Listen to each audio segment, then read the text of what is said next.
कबूल हो के मोहब्बत सलाम कह दिया।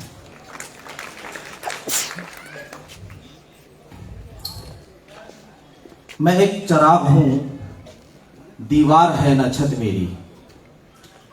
मैं एक चराग हूं, दीवार है न छत मेरी। हवाएं करती हैं फिर भी मुखालिफत मेरी।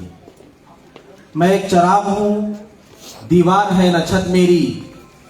हवाएं करती हैं फिर भी मुखालिफत मेरी। मैं बादशाह हूं गुजरे हुए जमाने का। मैं बादशाह हूं गुजरे हुए जमाने का। सिमट कर रह गई है घर में सल्तनत मेरी। मेरे मुहतरम अजीजों और तमाम हजरात मुअल्लिमीन व मुतर्जमीन उर्दू, हम और आप आज यहाँ जमा हैं। एक अदबी काफिला है हमारा।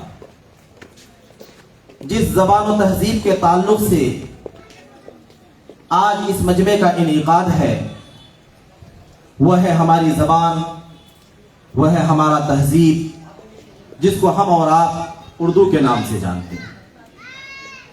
दुनिया के खूबसूरत, मुहज़्ज़ब और शीरी ज़बानों का अगर जायज़ा लिया जाए तो हमें उर्दू को सरे फहरिस्त रखना पड़ेगा। उर्दू दुनिया की एक बड़ी आबादी में बोली जाती है। बर्रे सगीर में हिंदुस्तान, पाकिस्तान और बांग्लादेश के कुछ इलाकों में और खलीजी ममालिक, अरब और मगरिबी ममालिक के कुछ ऐसी आबादियां जहां पर उर्दू बोलने वालों ने हिजरत किया है, ऐसे लोग भी उर्दू समाज का हिस्सा हैं। तकरीबन 10 करोड़ 60 लाख लोग दुनिया में सन 2011 के आदाद शुमार के मुताबिक उर्दू बोलते हैं। तो इस हिसाब से, इस लिहाज से ये दुनिया की 9वीं सबसे बड़ी जबान हुई। मेरे मुहतरम अजीजों, बुजुर्गों, दोस्तों, हिंदुस्तान यहां का तहजीब और यहां की सकाफत का जो गैर मुल्कों में तर्जुमान है, यहां की मीठी जबान, यहां की शीरी जबान की जो पहचान है, उसमें भी उर्दू की मिलावट है। हम किसी भी शोबे से, हम हिंदुस्तान के किसी भी ऐसे महकमे से, ऐसी जबान से और ऐसी तहजीब से जो कि अपने आप को उर्दू समाज का हिस्सा भी नहीं मानती, हम वहां से भी उर्दू को अलग नहीं कर सकते। बॉलीवुड जो कि सारी दुनिया में मकबूल है, वहां के नगमों से, गानों से और डायलॉग से अगर उर्दू निकाल दी जाए तो ऐसा लगेगा कि एक जिस्म है कि जिसमें रूह नहीं है। हम उर्दू को अलग नहीं कर सकते। और ये उर्दू वो जबान है जो एक खुद जिंदा जबान है और बोलने के ताल्लुक से इस जबान का ताल्लुक हिंदी जैसे जिंदा व जावेद जबान से मुशाबे है। तो बोलने के ताल्लुक से उर्दू आज भी जिंदा है। और जिंदा जबानों की दूसरी पहचान होती है उसके रस्मुल खत से। तो रस्मुल खत के ताल्लुक से उर्दू 2 जिंदा जबानों से मुशाबिहत रखती है। नंबर 1 फारसी, जो कि अभी भी ईरान और अफगानिस्तान में सरकारी जबान की हैसियत से बाकी है। नंबर 2 अरबी, कि जिसमें कुरान मुकद्दस जैसी अजीम किताब भी है जो सारी दुनिया में पढ़ी और पढ़ी जाती है। और अरबी जो कि बहुत सारे अरब ममालिक की कौमी जबान है। तो हम ये कह सकते हैं कि बोलने या लिखने के ताल्लुक से उर्दू के वजूद का खात्मा इतना आसान नहीं है, इतना आसान नहीं है।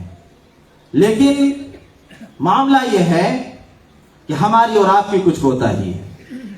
बहुत सारे लोगों ने क्या किया, इस जबान को मजहब के कैद खाने में बंद कर दिया और कहा कि ये जो जबान है ये किसी खास तबका, किसी खास मजहब से मुताल्लिक है।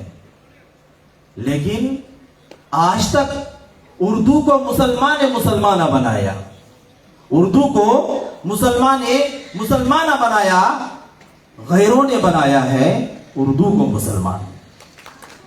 आज तक हमने इसको मुसलमान की टोपी नहीं पहनाई, हमने कोई कलिमा नहीं पढ़ाया। मेरे मुहतरम अजीजों और तमाम मुअल्लिमीन और मुअल्लिमात यहां पर तशरीफ फरमा, उर्दू और इल्मी और अदबी दुनिया की ऐसी अजीम शख्सियत के हमारी जो तहजीब है, हमारा जो मुल्क के अजीज और ये प्यारा हिंदुस्तान है, यहां की बड़ी आबादी के साथ दो चीजें बड़ी गहरे अंदाज में उनका ताल्लुक है और उनका बड़ा गहरा रब्त है। बड़ी आबादियां दो चीजों से ऐसी जुड़ी हुई हैं कि हम इस वतन से उन दो चीजों को कभी भी अलग नहीं कर सकते।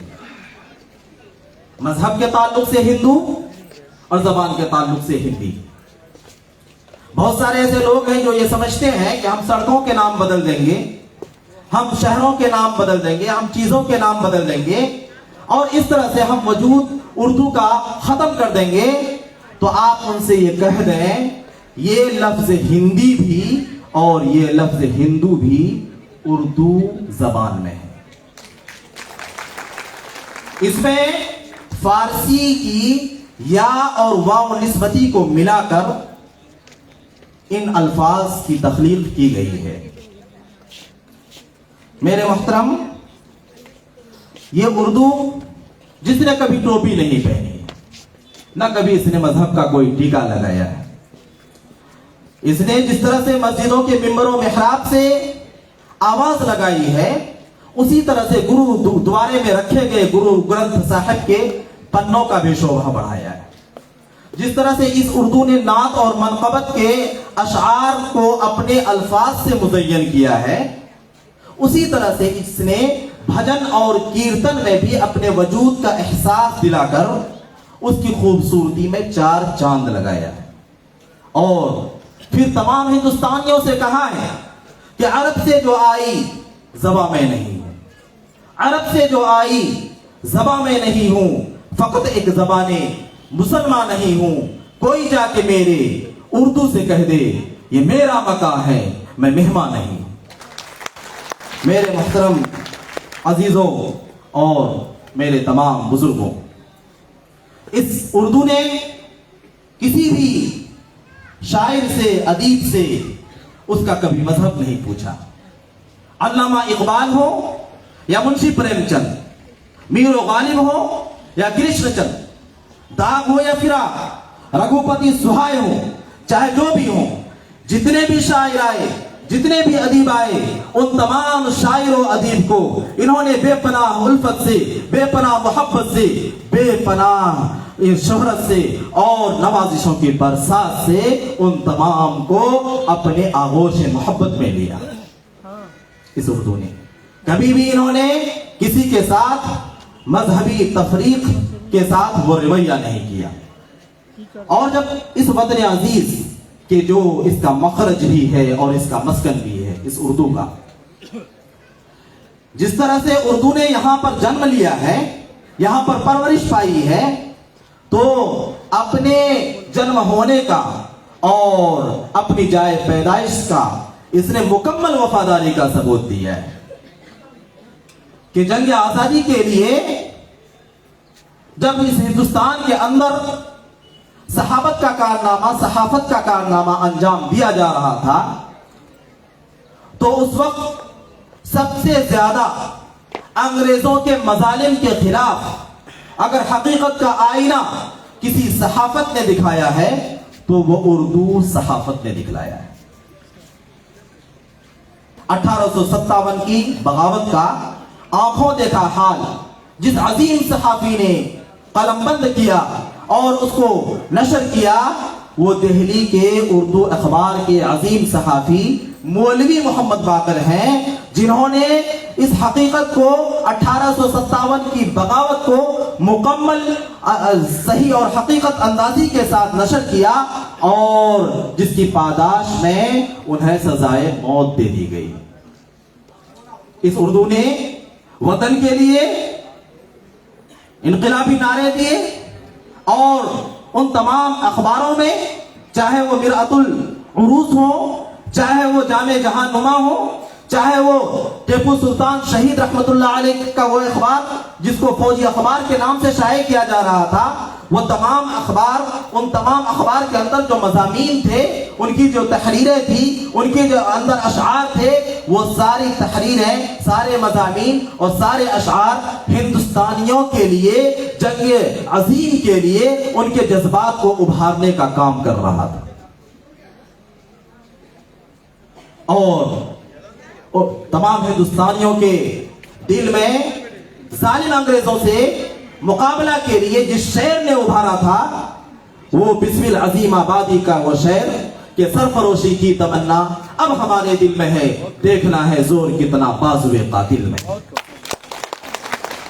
इस हिंदुस्तान को जिसने सबसे ज्यादा अच्छे और मोहब्बत के बोल अदा किए, वो ज़बान उर्दू है कि सारे जहां से अच्छा हिंदुस्तान हमारा, हम बुलबुलें हैं इसकी, ये गुलसिता हमारा। इस उर्दू ने दिया। और मजहबी नफरतों से बालातर मोहब्बतों के वतन का तस्वुर पेश करते हुए उर्दू के शायर अल्लामा इकबाल ने इसी नज़म के अशआर में कहा कि मजहब नहीं सिखाता आपस में बैर रखना, हिंदी है हम वतन है, हिंदुस्तान हमारा। और अगर कोई ऐसे अफराद के जो बेसरो सामानी की हालत में हो, उसके अज़ाइम बुलंद हो, तो उसके लिए भी इस उर्दू ने कहा है कि मिटा दो अपनी हस्ती को, अगर कुछ मर्तबा चाहो कि दाना खाक में मिलकर गुले गुलजार होता है। इस उर्दू ने अशआर दिए, जज्बात दिए, तहरीरें दी, मज़ामीन दी और हिंदुस्तानियों के दिलों में जंग आजादी की शम्मा रोशन किया। इस उर्दू ने तमाम के लिए हर वो काम किया, सबके लिए सब कुछ किया, सबको सब कुछ दिया और फिर अपने उन तमाम लोगों से पूछा जिन पर इसने एहसान किया था कि क्या क्या किया मैंने तेरे लिए, बता क्या किया तूने मेरे लिए। मेरे मोहतरम अजीजों बुजुर्गों दोस्तों, अब मामला यह है, इसकी बड़ी शानदार माजी हम बार बार सुनते हैं, पढ़ते हैं और लिखते हैं। इसका हाल और इसका मुस्तकबिल जिसके कंधे पर है वह हम और आप हैं।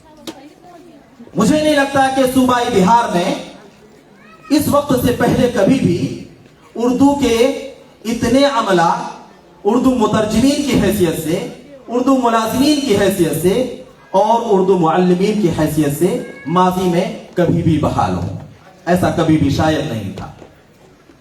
उर्दू के सबसे ज्यादा अमला इस वक्त सूबाई बिहार के अंदर खिदमत कर रहे हैं, लेकिन उर्दू की जो हालत इस वक्त सूबाई बिहार के अंदर दूसरी सरकारी जबान की हैसियत से होते हुए है, ऐसी हालत उर्दू की इससे कबल कभी भी नहीं थी माजी में। मेरे मोहतरम, इससे कबल उर्दू में तमाम मज़ामीन की किताबें शाये होती थी।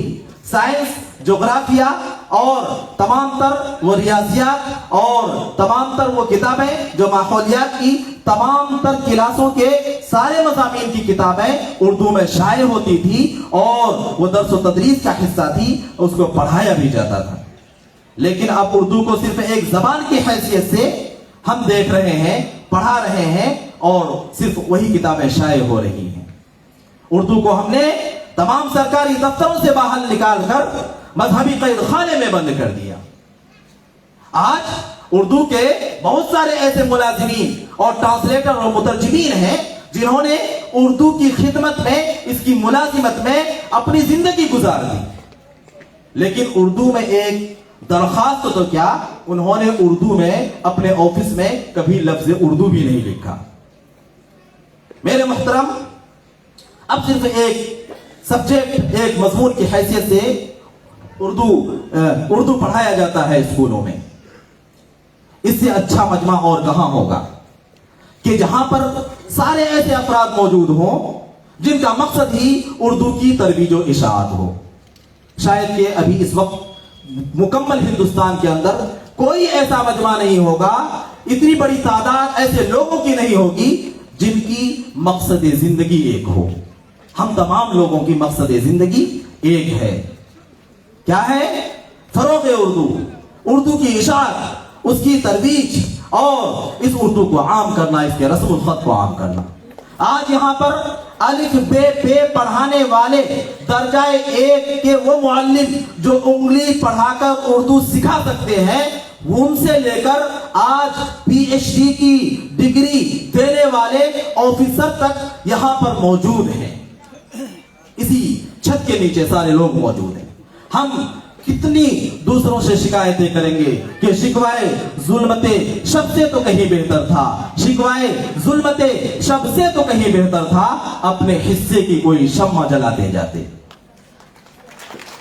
हम कर सकते हैं और वो कर सकते हैं जो कोई नहीं कर सकता।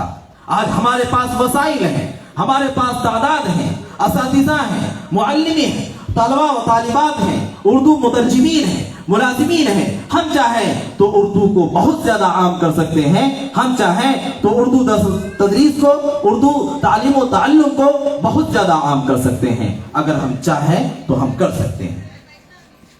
मेरे मुहतरम अजीजों, बुजुर्गों, दोस्तों, बहुत सारे ऐसे उर्दू मुअल्लिम हैं जो अपने आप को उर्दू मुअल्लिम कहलवाने में आर महसूस करते हैं, उन्हें शर्मिंदगी होती है उर्दू पढ़ाने में और उर्दू की तालीम व ताल्लुम में उन्हें परेशानी होती है। हमें चाहिए कि हम फख्र से ये कहें कि हमारे होते हुए इस उर्दू को कुछ नहीं हो सकता। ये उर्दू खतरे में नहीं, ये हमारे कतरे कतरे में है। हम चाहें हम उर्दू को पढ़ाएं। जितने मुअल्लिमीन हैं सब ये इरादा करें कि हम रोजाना अपने स्कूल के वो तमाम बच्चे जो उर्दू तलबा व तालिबात हैं, हम हर हाल में हम उन्हें उर्दू पहले पढ़ाएंगे, उसके बाद ही कुछ पढ़ाएंगे। मेरे मुहतरम अजीजों, बुजुर्गों, दोस्तों, कि अगर हम चाहें तो ये हो सकता है, बिल्कुल भी मुश्किल नहीं है। लेकिन दिल में वो अज़्म मुसम्मम हो, वो इनक़िलाबी इरादे हों, तो मुझे ये उम्मीद है आप तमाम लोगों से, मुझसे और हम तमाम यहाँ पर बैठे तमाम हजरात से कि हम तमाम लोग आज से उर्दू तालीम व ताल्लुम के लिए, तरबीज व इशाअत के लिए आज से हम लोग कमर बस्ता हो जाएंगे और इंशाअल्लाह ये कोशिश करेंगे कि हम उर्दू की तरबीज व इशाअत के लिए अपनी जो जिंदगी है उसको वक्फ कर देंगे। कि हमें आप तमाम लोगों से ये उम्मीद है कि दहलीज पे रख दी है किसी शख्स ने आंखें, दहलीज पे रख दी है किसी शख्स ने आंखें, रोशन तो कभी इतना दिया हो नहीं सकता। दहलीज पे रख दी है किसी शख्स ने आंखें, रोशन तो कभी इतना दिया हो नहीं सकता। बस तुम मेरी आवाज से आवाज मिला दो, फिर देखना इस शहर में क्या हो नहीं सकता। इन्हीं बातों के साथ मैं अपनी बातों को खत्म करता हूं। बहुत बहुत शुक्रिया जनाब अफरोज साहब। आप अपनी बातें, आप अपना मकाला, पुरमग़ज़ मकाला उर्दू ज़बान व अदब की हैसियत से पढ़ रहे थे। बहुत शानदार आपका मकाला रहा। इनके बाद मैं जनाब डॉक्टर सऊद आलम साहब जो डीएस कॉलेज कटिहार में एज असिस्टेंट प्रोफेसर के तौर पर मुकर्रर हैं, जनाब डॉक्टर सऊद साहब से मुअद्दिबाना इल्तिमास है कि आप पोडियम में तशरीफ़ लाएं और आप अपना मकाला हमारे हाज़रीन के सामने पेश करें। डॉक्टर सऊद साहब।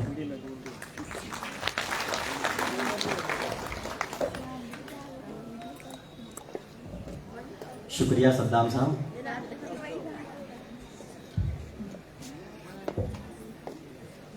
आज की इस मजलिस के सत्र जनाब डॉक्टर मोहम्मद आफ्ताब आलम साहब, जनाब डॉक्टर इजहार हुसैन साहब साबिक़ सदर पूर्णिया यूनिवर्सिटी पूर्णिया और डॉक्टर मुनाइम हुसैन साहब और ख़वातीन व हज़रात, सबसे पहले तो मैं इस प्रोग्राम के कोऑर्डिनेटर जनाब इमाम हैदर इमाम साहब को मुबारकबाद पेश करता हूँ कि उन्होंने बहुत ही मेहनत और लगन के साथ इस प्रोग्राम का इनेकाद किया है। और यहाँ हाज़रीन को देख कर के मैं बिल्कुल नाउम्मीद नहीं हूँ कि उर्दू ज़वाल आमादा है या उर्दू मर रही है या उर्दू दीगर ज़बानों के मुकाबले में बहुत पीछे है। जहाँ तक मैं अपने कॉलेजेस में या दीगर यूनिवर्सिटियों में मैं रहा हूँ, मैंने मुहासबा किया है, मैंने देखा है कि सिर्फ उर्दू की ये हालत नहीं, सिर्फ उर्दू की ही ये पोजीशन या ये हालत नहीं है, बल्कि जो दीगर ज़बानें हैं, जो दीगर इलाकाई ज़बानें हैं, ख़ास तौर से मैथिली या हिंदी भी कह लीजिए आप, हिंदी की भी हालत बहुत अच्छी नहीं है। यूनिवर्सिटियों में, कॉलेजों में जो बच्चे कॉपियाँ लिख रहे हैं या जिस तरह की कॉपियाँ आ रही हैं, उसकी भी सूरत बहुत अच्छी नहीं है। इस बिना पर अगर आप सिर्फ उर्दू वालों को कोसेंगे या उर्दू वालों पर आप सिर्फ लान तान करेंगे या उस पर आप अंगुष्ठ नुमाई करेंगे तो ये बेजा होगा। आप यहीं देख लीजिए कि यहाँ चंद ही कुर्सियाँ ऐसी हैं जो खाली हैं और तमाम के तमाम यहाँ असातिज़ा हैं। अब शर्त यह है कि हमें करना क्या है उर्दू के तहत। अभी हमारे मुकर्रिर साहब उर्दू की तारीख पर सैर हासिल गुफ्तगू कर रहे थे, बहुत अच्छी गुफ्तगू की उन्होंने, लेकिन उनको बताना यह है कि भाई एक तो यह है कि हुकूमत एक अरसे से उर्दू के ताल्लुक से हुकूमत का रुझान क्या था वो आप बखूबी वाकिफ हैं। एक ज़माने के बाद उन्होंने उर्दू स्कूलों के लिए, चाहे वो प्राइमरी सतह पर हो या मिडिल सतह पर हो या सानवी सतह पर हो या आला सानवी सतह पर हो, मैं ख़ास तौर से 1 क्लास से लेकर के 12वीं क्लास तक के बच्चों, मेरा जहन उसकी तरफ है कि सबसे पहले घर की बुनियाद मजबूत होनी चाहिए। अगर घर की बुनियाद मजबूत नहीं है, आप छत जितनी अच्छी बना लीजिए, जितने कुमकुमे लगा दीजिए, जितनी लाइटें लगा दीजिए, उससे कुछ नहीं हो सकता है। क्योंकि हम जब कॉलेजेस में पढ़ा रहे हैं, हम देखते हैं कि बच्चों की हालत बहुत अच्छी नहीं है। उनको हुरूफ शमसी तक नहीं पता है, हुरूफ कमरी तक नहीं पता है। उन बच्चों को छोड़ दीजिए जो मदारिस से आ रहे हैं। मदारिस के बच्चों की उर्दू इसलिए अच्छी होती है क्योंकि उनकी अरबी अच्छी होती है। तो उनको पता है कि शमशुर रहमान लिखना है तो कैसे लिखेंगे, अब्दुल रहमान लिखना है तो कैसे लिखेंगे। तो लेकिन यह है कि वो लिटरेचर से, जिसको अदब कह लीजिए आप, उससे नावाकिफ होते हैं कि गजल क्या है या मसनवी क्या है या कसीदा क्या है, जो उर्दू असनाफ है, या नसरी असनाफ हो, चाहे वो मंजूम असनाफ हो, इन चीज़ों से वो नाबलद होते हैं। तो जो प्राइमरी सतह से लेकर आला सानवी सतह तक अगर इस खला को आप पुर कर दें तो मेरे ख्याल से जितने बच्चे यूनिवर्सिटी और कॉलेजेस में जाएंगे उनको, उन असातिज़ा को दुश्वारी का सामना नहीं करना पड़ेगा। बस मेहनत यहाँ करने की ज़रूरत है। अब एक चीज़ ये भी है कि बहाली तो हो गई है और हमको स्कूल जाना है, उसकी अलग परेशानी है, लेकिन उसके बावजूद हमको काम करना है और हमको अज़्म मुसम्मम करना है कि हम अपना काम ईमानदारी से करेंगे। क्योंकि आप उर्दू के हैं तो आपकी जिम्मेदारी बढ़ जाती है।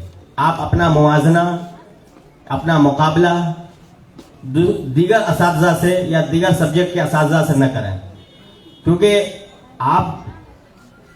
आपकी नौकरी ज़रूर हो गई है, लेकिन आपके उसके पीछे एक मकसद होना चाहिए कि आपको अपनी ज़बान भी ठीक करनी है, ठीक करानी है, और क्योंकि आपकी ज़बान का ताल्लुक आपकी तहजीब से है, इस बिना पर आपको आपकी जिम्मेदारी बढ़ जाती है। उसमें कई चीज़ें हैं एक तो यह है कि आपकी तालीम, आपके पास डिग्री जरूर है, लेकिन आपकी तालीम कैसे हुई है। अगर आप कमजोर हैं तो आपको चाहिए कि आप अपने आप को मजबूत करें, अपने में सुधार लाएं, अपना मुहासबा करें कि हम टीचर जरूर हैं, हमें सैलरी मिल रही है 50,000 60,000 जरूर, लेकिन यह है कि हम जो चीज अपने बच्चों को दे रहे हैं वो हम क्या दे रहे हैं, हम सही पढ़ा रहे हैं या नहीं पढ़ा रहे हैं।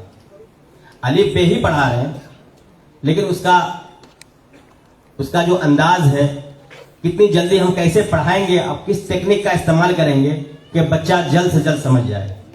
क्योंकि अगर जैसे मैं देखता हूं, खासतौर से मैंने जैसे उर्दू की बात मैं कर रहा हूं, लेकिन आप अंग्रेजी के बच्चों से पूछेंगे कि वो जाता है, इसकी अंग्रेजी क्या है, तो बच्चे ही इज गोइंग ही बोलेगा, चाहे वो बिहार का बच्चा हो चाहे दिल्ली का बच्चा क्यों ना हो, इल्ला है कि उसकी तालीम बहुत ही अच्छे स्कूल में हुई है।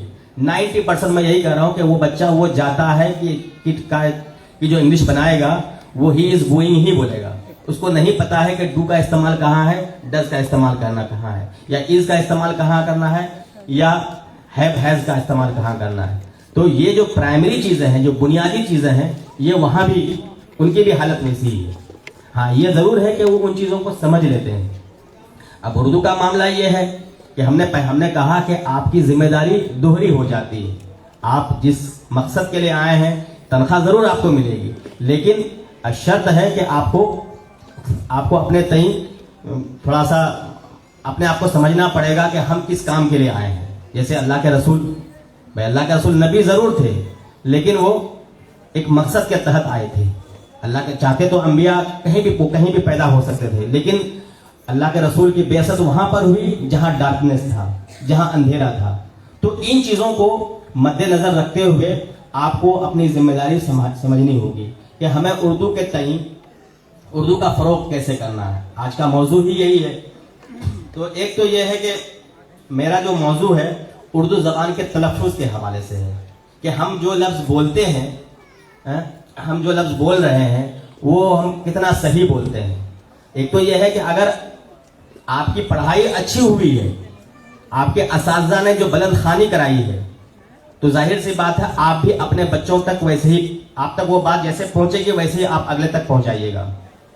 वो जमाने में मुअज़्ज़ज़ से मुसलमान होकर अगर आपको मुअज़्ज़ज़ पढ़ाया गया है कि मुअज़्ज़ज़ इसमें फाइल है या इसमें मफूल है, अगर मुअज़्ज़िज़ पढ़ा दिया है आपको, तो यकीनन आप भी अपने बच्चों को मुअज़्ज़िज़ ही पढ़ाएंगे, क्योंकि आपको नहीं पता है कि मुअज़्ज़ज़ सामीन है या मुअज़्ज़ज़ सामीन है या मुअज़्ज़िज़ सामीन है।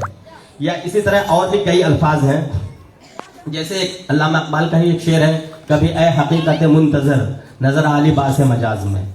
अब ये लफ्ज अगर आपको असातिज़ा ने पढ़ा दिया है कि मुंतजर है, तो आप मुंतजर पढ़ेंगे। अगर आपको पढ़ाया है, अगर असातिज़ा ने ही आपको मुंतजिर पढ़ा दिया है, तो जाहिर सी बात है कि आपके कंस्ट्रक्शन में, आपके दिमाग में वो मुंतजिर बन जाएगा। अब यहाँ जिम्मेदारी बन जाती है कि हम कैसे सही करें। एक तो सबसे पहले जिम्मेदारी बन जाती है उस्ताद की, क्योंकि तमाम आप असातिज़ा यहाँ मौजूद हैं, तो आपकी जिम्मेदारी ये है कि अब आपकी तालीम कहाँ हुई है।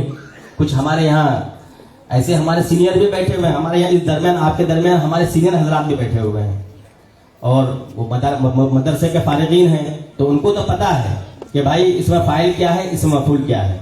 लेकिन वो हजरात या वो हमारी माँ, वो हमारी बहनें जो मदरसे तक नहीं पहुंच सकी हैं, या उनको अच्छे असातिज़ा नहीं मिल सके हैं, वो किसी तरह घर बैठ करके उन्होंने तालीम हासिल कर ली है, उन्होंने गैस पेपर या कहीं उनके भाई वगैरह हों या अब्बा वगैरह उर्दू के बही खां हों, उन्होंने उनको पढ़ा दिया है, ठीक है, वो रट्टा मार करके अपना कंपटीशन पास कर लिया, वो उस्ताद बन गए, उनको मुबारकबाद हो। लेकिन अब उनकी जिम्मेदारी बढ़ जाती है कि उसको कैसे ठीक करेंगे, क्योंकि वो तो ऐसे ही पढ़ेंगे, कभी ए हकीकत मुंतजर, उसमें एराब है नहीं कि मुंतजर है या मुंतजिर है। या तो डिक्शनरी से रुजू करें कि डिक्शनरी में क्या है। तो एक बुनियादी चीज ये भी है कि आप तमाम असातिज़ा के पास एक एक डिक्शनरी होनी चाहिए, खा वो फिरोजुल लुगात ही क्यों ना हो, 150-200 रुपए कीमत है। और क्योंकि जज्बा होना चाहिए, अगर आपके अंदर जज्बा है, आज आप टीचर है प्राइमरी, आप बीएड करके या डीएलएड करके बीएड करके आप मिडिल स्कूल में जा सकते हैं, मिडिल स्कूल में है आप हायर एजुकेशन में जा सकते हैं, वहां से आप डिग्री कॉलेजेस में भी जा सकती हैं या जा सकते हैं। तो अगर आपके अंदर जज्बा है, आपके अंदर ललक है, आपके अंदर अगर है कि मुझे आगे बढ़ना है, तो जाहिर सी बात है सीखने की कोई उम्र नहीं होती, सीखने की कोई उम्र नहीं होती। आपके अंदर जज्बा है, आपके अंदर लगन है, तो आप बहुत आगे तक जा सकते हैं। इसी तरह से अभी अर्शी मैडम ने इमला पे बात की थी, लेकिन मेरा मौजू इमला पर नहीं है बल्कि तलफ़ुज़ पर है। हाँ, तो मेरा उन्वान है कि उर्दू जबान में तलफ़ुज़ की अहमियत और नई नस्ल।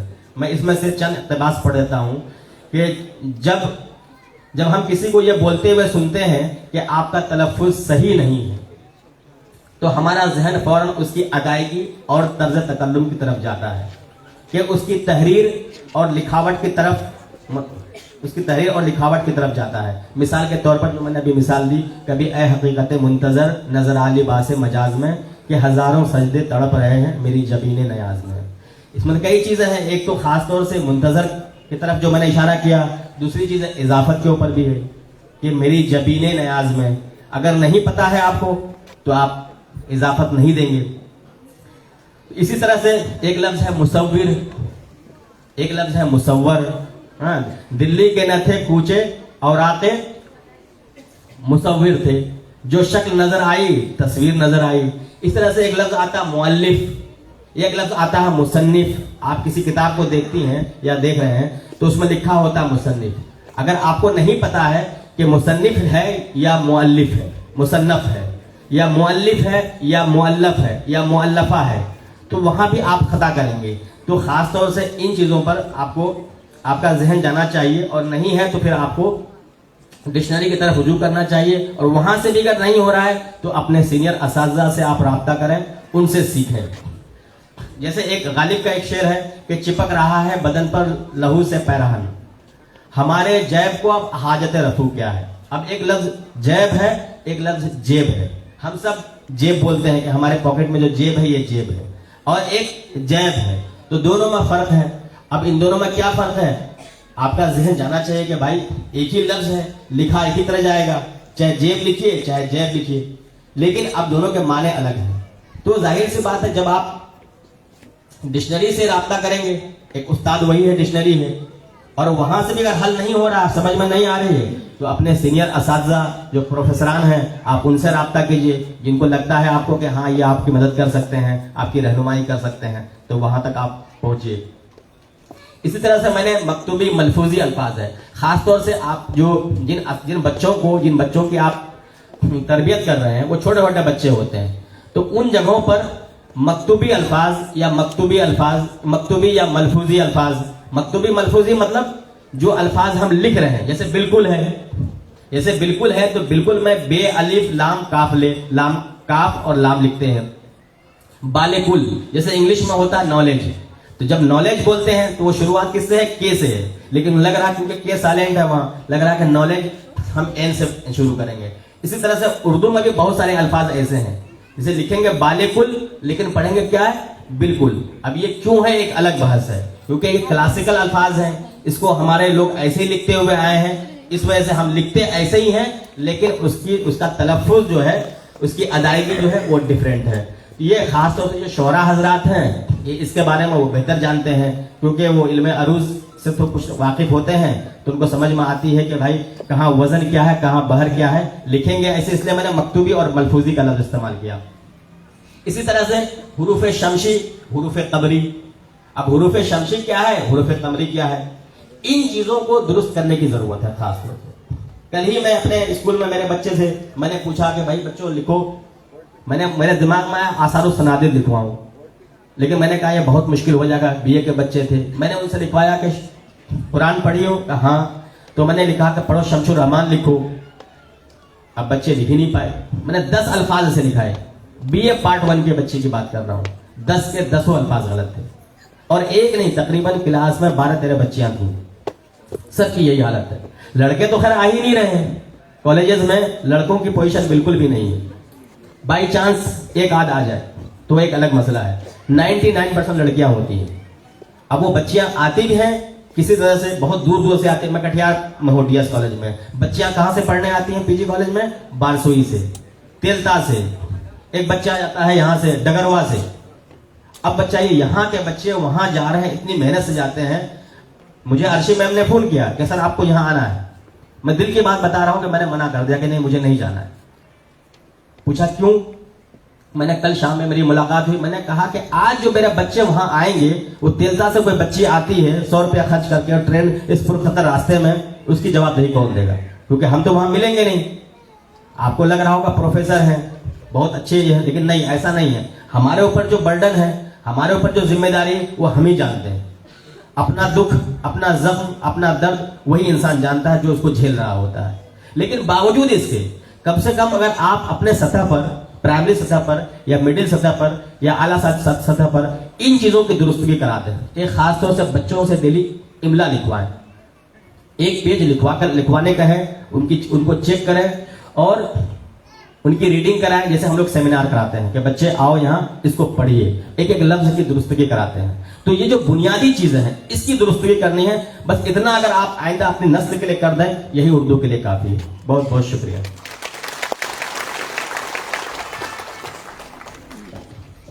बहुत बहुत शुक्रिया डॉक्टर सऊद साहब। सच में वाकई सर जो है इतने पुरमग्ज मकाला पढ़ रहे थे उर्दू के हवाले से।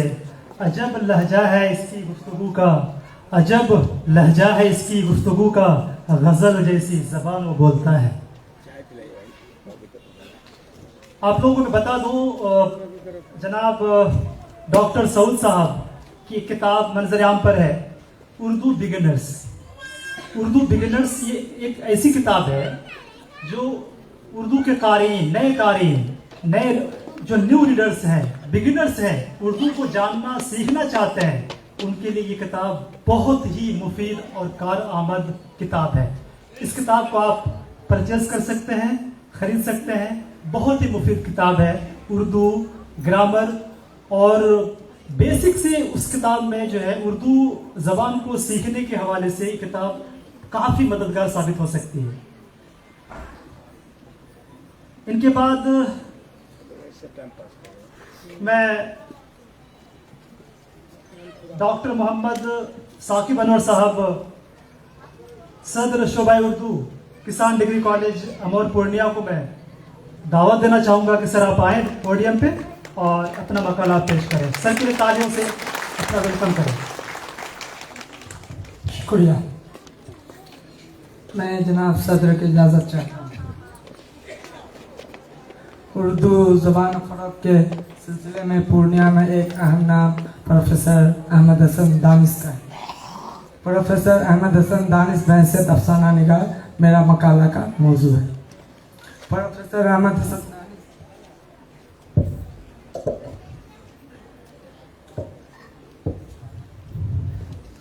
प्रोफेसर अहमद हसन दानिश उर्दू ज़बान अदब के अहम अफसाना निगार, शायर और नक्काद की हैसियत से जाने जाते थे। उनको सिर्फ उर्दू अदब से ही नहीं दिलचस्पी थी, बल्कि फ़ारसी अदब में भी अबूर हासिल था। दानिश को बचपन से अदबी शेर और शायरी का ज़ौक़ था, लिहाजा स्कूल के ज़माने से ही शेर कहना शुरू कर दिया। वह तकरीबन 10 किताबों के तख्लीक़कार थे। उनकी सबसे पहली कोशिश बिहार में उर्दू मस्तमी का इर्तका के उन्वान से 1989 में मंजर आम पर आई, जो काफ़ी मकबूल हुई। इस किताब पर 1990 में बिहार उर्दू अकादमी से इनाम मिला। यह किताब मंडल यूनिवर्सिटी में MA के नसाब में शामिल है। इसके अलावा सुर सरिता के उन्वान से 1995 में देवनागरी रस्मुल ख़त में उनका शेरी मजमुआ शाया हुआ, जो हिंदी दां हजरात के दरमियान काफ़ी मकबूल हुआ। 2 किताबें मस्तमी का फ़न, बिहार की मारूफ मसनूया और अफसानवी मजमुआ शमा पिघलती रही 2010 में छपी, जिनके लिए लोगों से काफ़ी दाद व तहसीन मिली। 5वीं किताब पैकरे शखन शेरी मजमुआ की सूरत में 2011 में लोगों के सामने आई। 6ठी किताब पूर्णिया का साहित्य भूगोल हिंदी में है। उसके बाद 7वीं किताब तनकीदी मज़ामीन का मजमुआ जांच परख के उन्वान से 2015 में लोगों के सामने आई। इस किताब पर भी उर्दू अकादमी से इनाम मिला। इसके बाद 2018 में बिहार में उर्दू मसनवी की तारीख और तनकीद और हिंदी शायरी की अहम किताब पग पग दीप जले। अल्लामा इकबाल के उर्दू इकबाल में कुरान हदीस की तर्जुमानी लोगों के सामने आई। मुझे यहाँ उनके अफसाना निगारी के हवाले से बहस मकसूद है।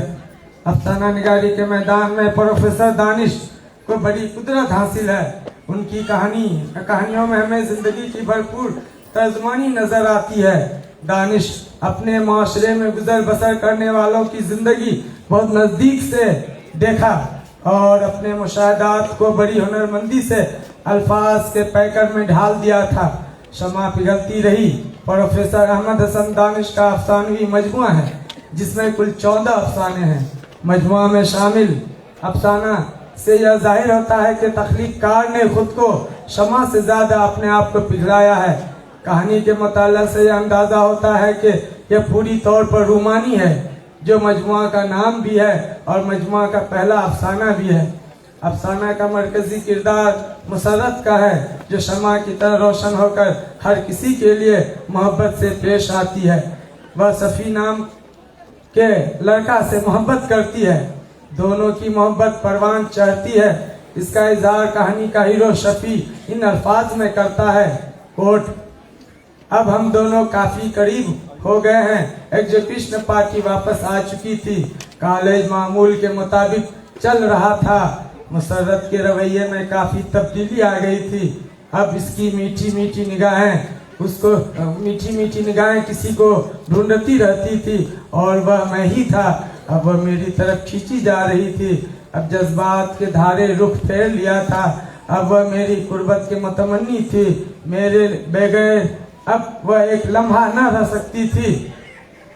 मुसर्रत को सफ़ी से बेपनाह मोहब्बत हो गई और वह उसके बिना नहीं रह सकती। उसकी मोहब्बत की आग में जल रही थी।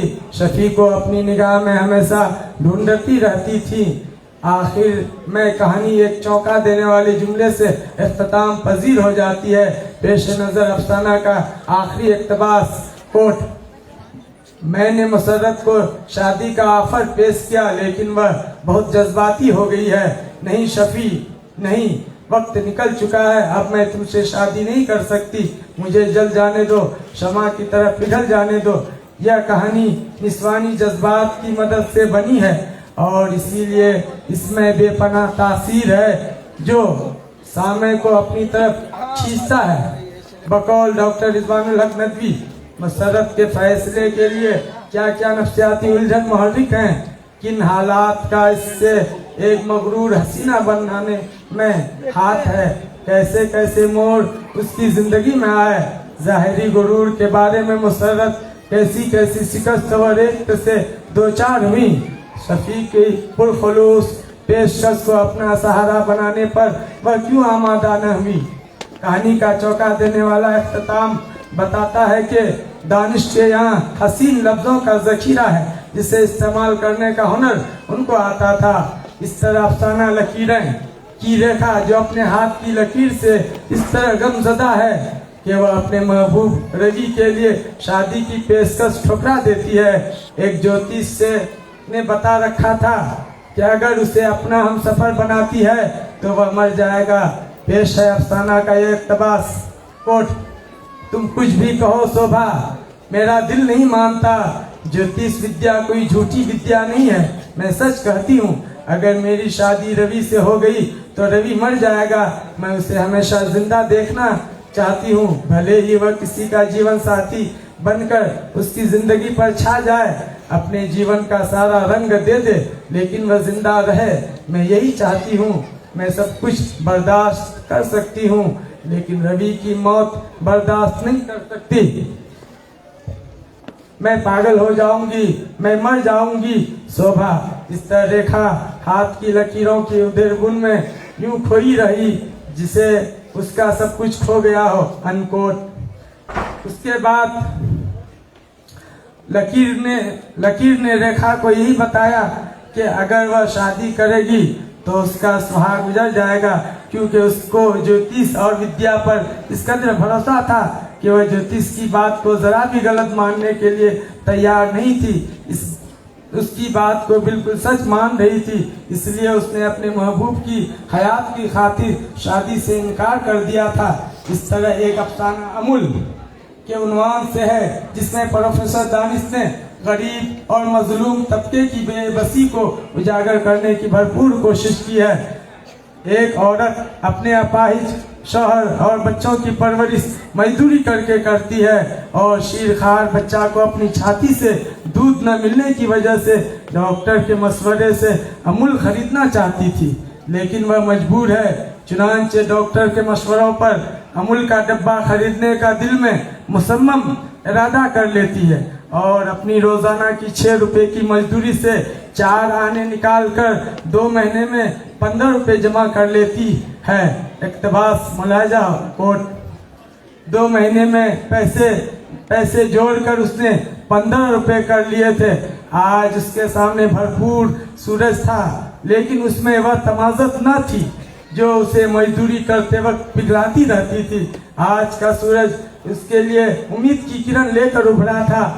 एक माँ अपने शीरखार बच्चा की जिंदगी के लिए हार मानने वाली नहीं है और वह इस जद्दोजहद में लगी रहती है कि किस तरह उसकी ममता हारे नहीं, बल्कि माँ की ममता से बच्चों की भरपूर जिंदगी मिले।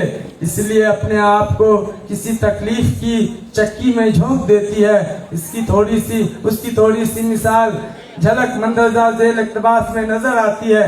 कोट दुकानदार ने उसके मखदूस हुलिया का जायजा लेकर अमूल का डब्बा बढ़ाते हुए 18 रुपए तलब किया। बेचारी ममता की मारी माँ के होश उड़ गए।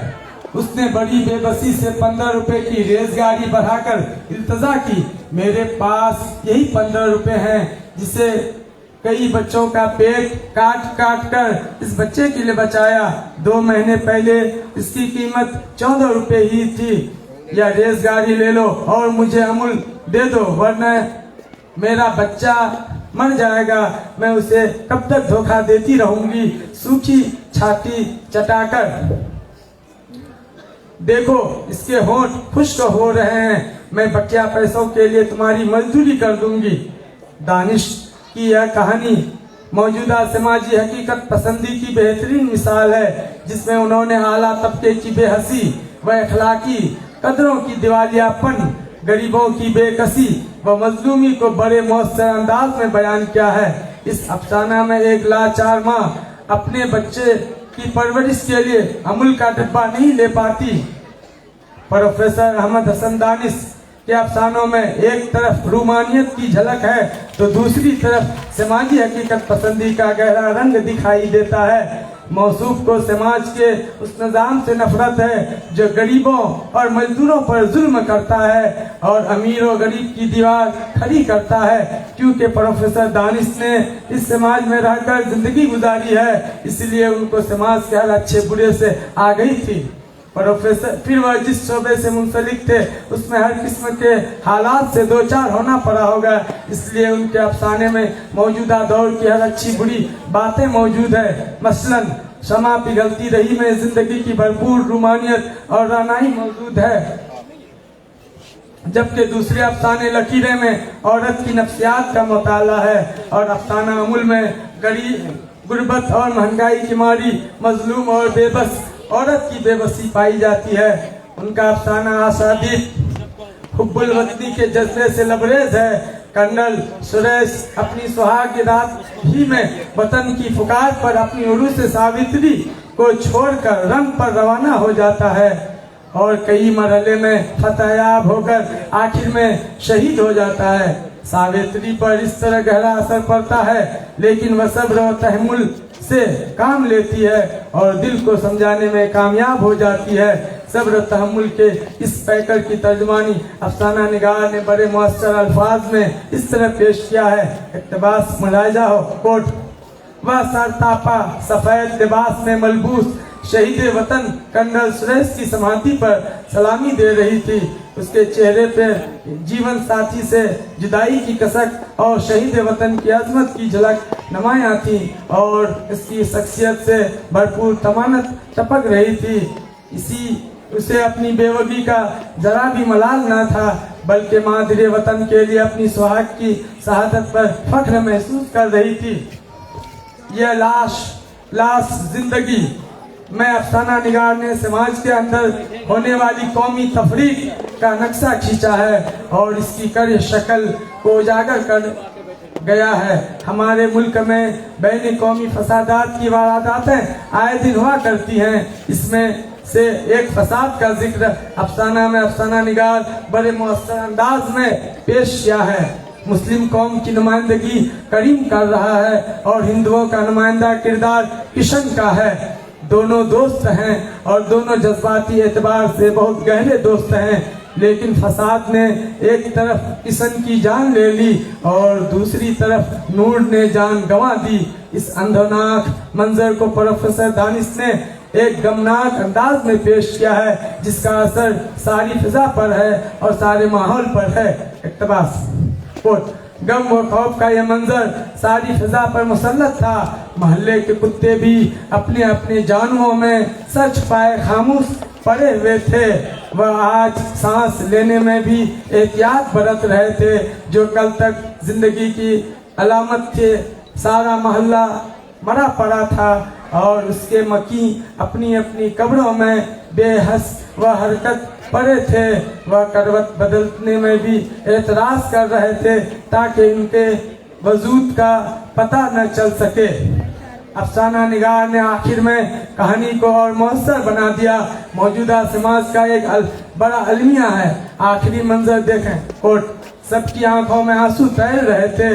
वह परेशान था कि यह लोग नूर और किशन के मौत का मातम मना रहे थे या खुद उसकी जिंदा लाश पर आंसू बहा रहे थे।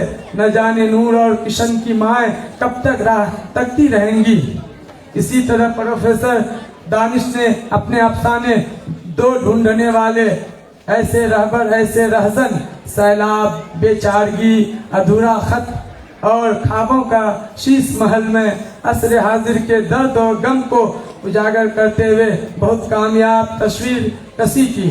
उन कहानियों के अलावा उन्होंने चंद अफसानचे भी तख्लीक किए थे, जिनमें खालिक, मरियम और फैसला काफी मकबूल हुए। प्रोफेसर अहमद हसन दानिश अपने अफसाने के जरिए कारी को कोई न कोई पैगाम देने में कामयाब रहते थे। यही वजह है कि वह उर्दू अफसाना निगारी में अपनी शनाख्त रखते थे और एक खास मकाम रखते थे। शुक्रिया।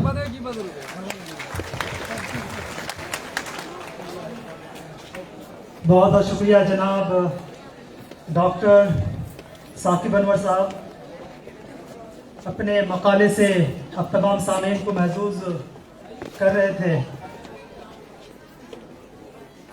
आप लोग बता दूं, अभी हमारे बीच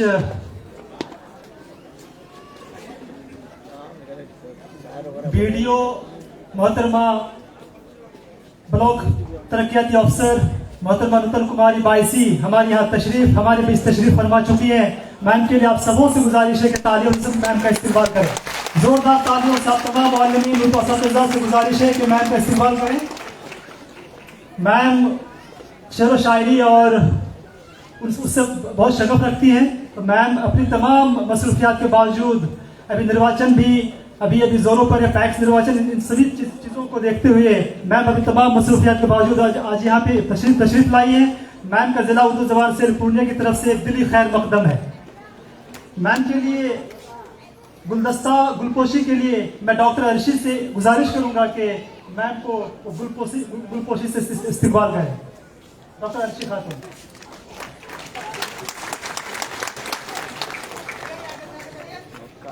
वो आए घर में हमारे खुदा की कुदरत है, वो आए घर में हमारे खुदा की कुदरत है, कभी हम उनको कभी अपने घर को देखते हैं।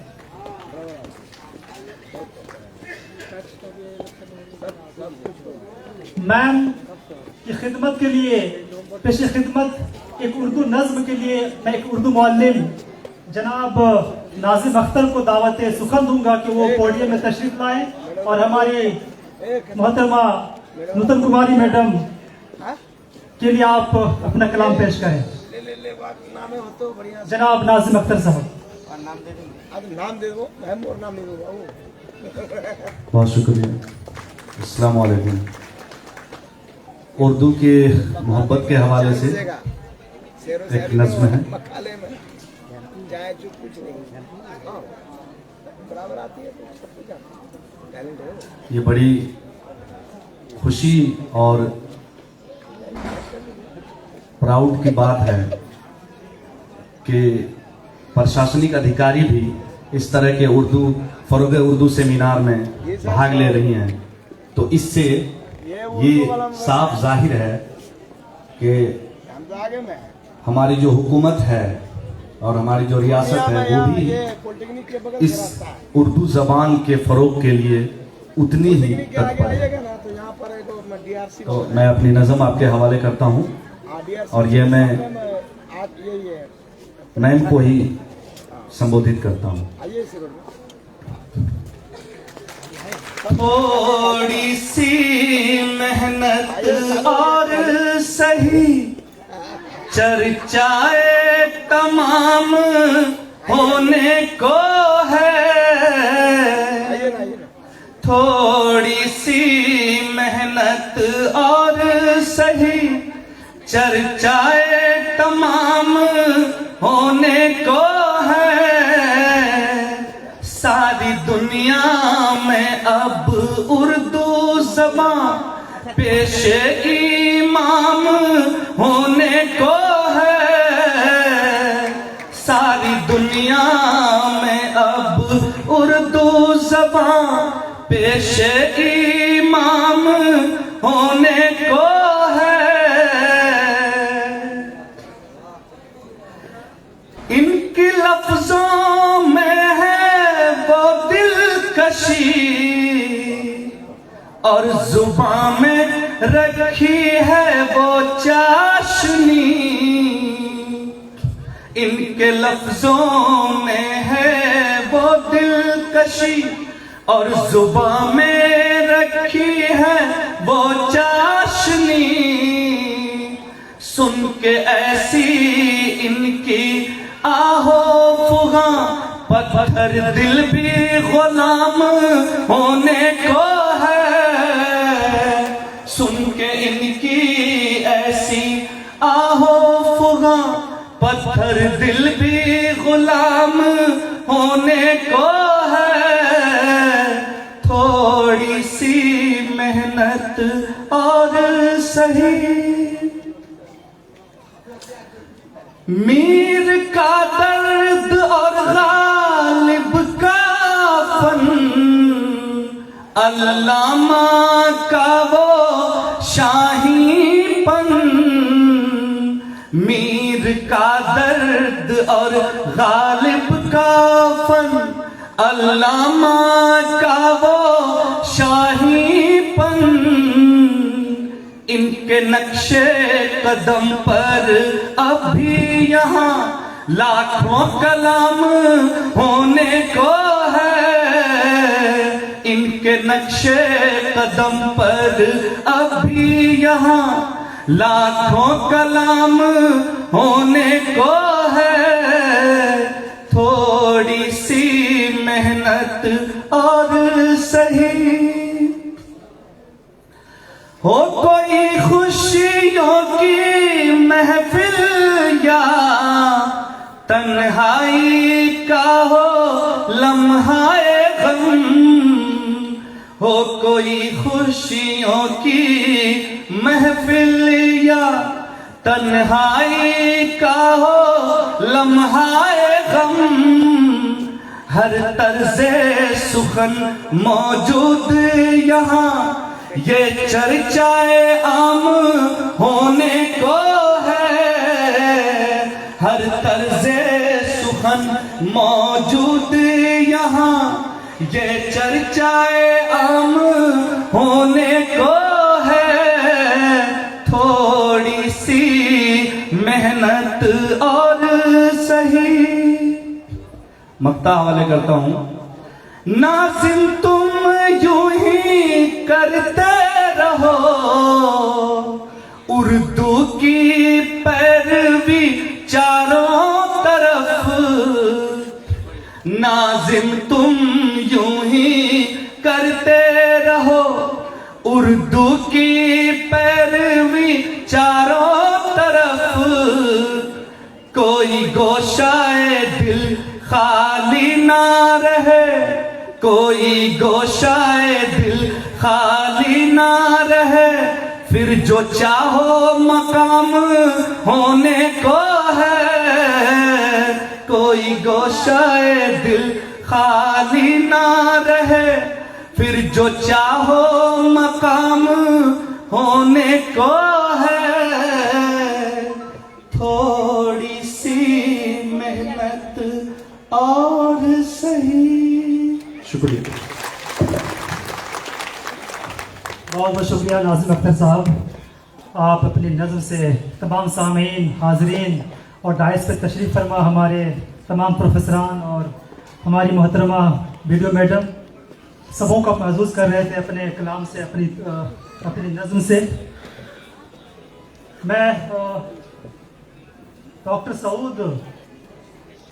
जनाब डॉक्टर सऊद साहब से गुजारिश करूँगा कि डॉक्टर सऊद साहब जो BS कॉलेज कटिहार में एज असिस्टेंट प्रोफेसर के तौर पर वहाँ पे चयनित हैं, मुंतखब किए गए हैं, तो सर की किताब उर्दू फॉर बिगिनर्स वो हमारी मोहतरमा वीडियो मैडम को वो पेश करेंगे।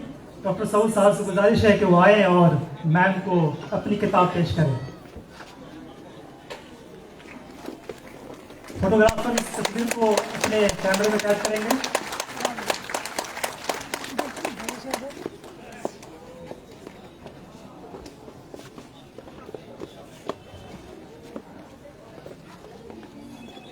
मैं मैम को बता दूं कि मैम ये जो है प्रोग्राम फरोगे उर्दू प्रोग्राम जो आप देख रही हैं, सामने जितने भी सामीन ऑडियंस यहाँ बैठे हैं, सभी के सभी जिला पूर्णिया के सभी उर्दू टीचर्स हैं, उर्दू असातिज़ा हैं जो आपके सामने आपके समक्ष ये सभी बैठे हुए हैं। ये उर्दू ज़बान और इसकी तरक्की, इसके डेवलपमेंट के लिए यहाँ पे सभी इकट्ठा हुए हैं। सभी अपने अपने मकाले और यहाँ पे शोरा भी यहाँ पे तशरीफ लाए हुए हैं जो अपने कलाम, अपनी तख्लीक और अपनी लिखी हुई नज्म को, पोइट्री को यहाँ पेश करेंगे कुछ ही देर में।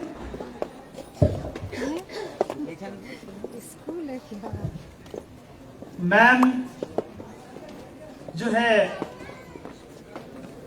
पोइट्री में बहुत शगफ रखती है, दिलचस्पी रखती है, लिखती है, पढ़ती है। मैम की एक नज्म है, आज़ाद नज्म कह सकते हैं, ये मैं उन्हीं के शायद मैम ये आपके सामने आपके समक्ष ये प्रस्तुत भी करें। इससे मकबल कि मैं भी मैम का एक अंश आपके सामने रखूं, वो ये है, ये मैं हूं पहाड़ों से बहती नदी की तरह, ये मैं हूं पहाड़ों से बहती नदी की तरह, तमाम रुकावटों को उबूर करते हुए समुंदर से मिलने का जज्बा। उस वक्त समुंदर न तो चांद को गवाह मानता है, न सूरज को, न हवा को, न साथ आए उन पत्थरों को, सिर्फ खुद को गवाह मानते हुए इस मोहब्बत को गले लगाता है, अपने वजूद में जम करता है, अपने वजूद में जम करते हुए उसे कामिल बनाता है। ये मैं हूं, इनकार करती हूं अपने वजूद को खोने से, वापस मुड़ती हूं, रद्द करती हूं आपकी दावत, दरखास्त, मोहब्बत और जज्बा, सब कुछ